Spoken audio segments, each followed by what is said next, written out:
Scenarios mapped out just yet by National Treasury or the South African Reserve Bank on how the latest tensions in the Middle East will impact trade and economic growth prospects here at home.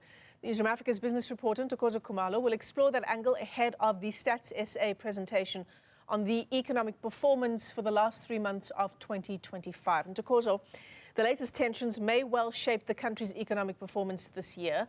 What interventions, so we say there are no scenarios, but what interventions do the experts say are needed to avoid the economy contracting? Good morning, Michelle. Well, the work done to fast-track the African Continental Free Trade Area Agreement and all its workings, one of the interventions that the experts say need to be fast-tracked. But where I am right now, I am in Boksburg. Over the weekend, the National Dialogue Steering Committee met around some of those issues, how to drive inclusive growth, as well as those issues around trade. And I am with a member of that steering committee, as well as the president of the SA Youth Trade Association, that is Luyolo Duesi. Thank you so much for talking to us. I suppose a lot of discussions that took place over the weekend, you touched on those tensions in the Middle East as we're making some traction in trade in the country. Took us through how then those tensions in the Middle East could derail the growth that we are seeing in South Africa right now, while subdued, an expectation of 1.4 to 1.6% growth for 2025 expected.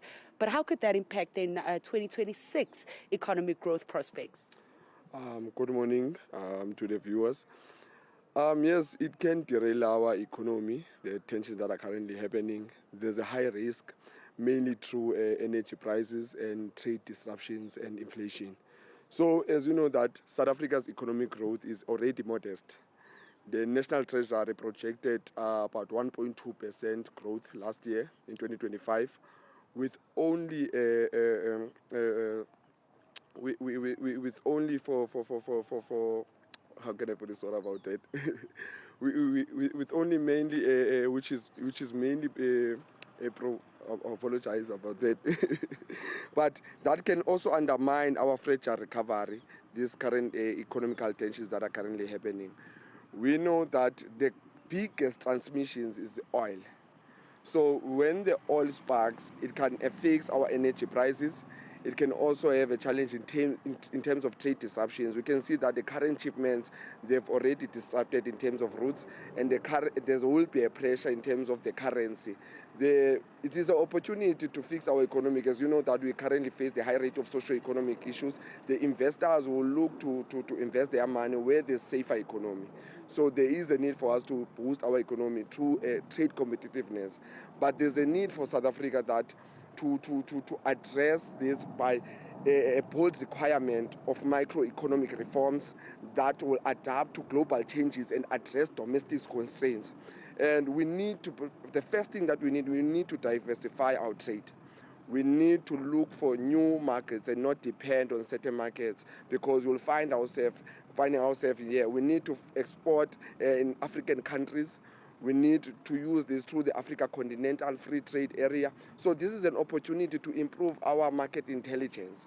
Secondly, there is a need in terms of the infrastructural development, where we need to improve our ports and rails so that we can adapt to these global challenges, but also at the same time addressing the domestic constraints. And of course, when we look at the economy, all those issues that you just mentioned that are addressed now are all the positive indicators that economists have said would lead to growth. So the rand strengthening against the dollar, lower fuel prices that we've seen.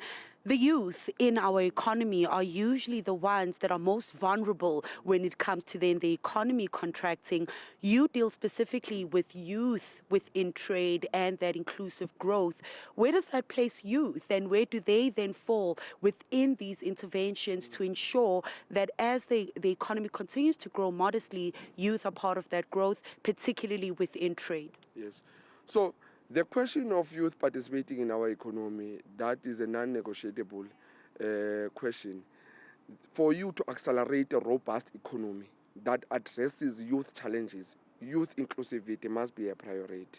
So it's about time even the government support us as youth-led businesses, particularly in the issue of increasing more youth-led businesses within the export market.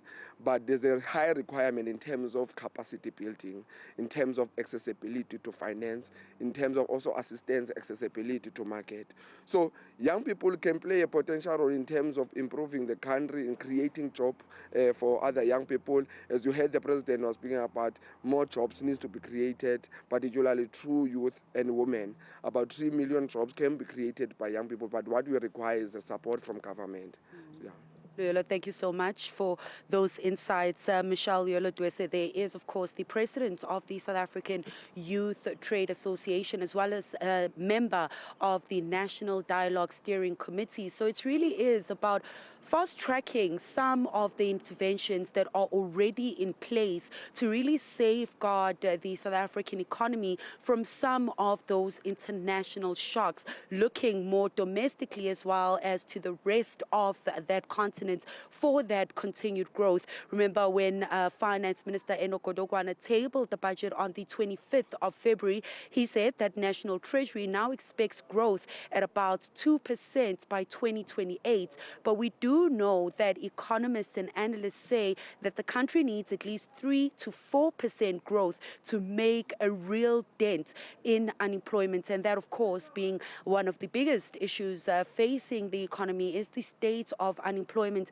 as well as bringing on board small and medium-sized businesses that are the job creators. So it is still yet to be seen. We are expecting the SARB to have its quarterly bulletin soon, where we're likely to see then that scenario plan on how the tensions in the Middle East may impact growth for the rest of the year. But tomorrow, Stats General Risinga Maluleke will then give us details on those last 3 months of the year that usually is a shining star in terms of performance, because consumers are outspending that sort of fuels the economy. But several pressure points, as I spoke with Arabile a little bit earlier, households continuing to be under pressure on the back of rising household debts and rising defaults that some industry players are seeing there. So a plethora of issues and interventions that are needed, Michelle, but how quickly they will come in to be able to protect growth in South Africa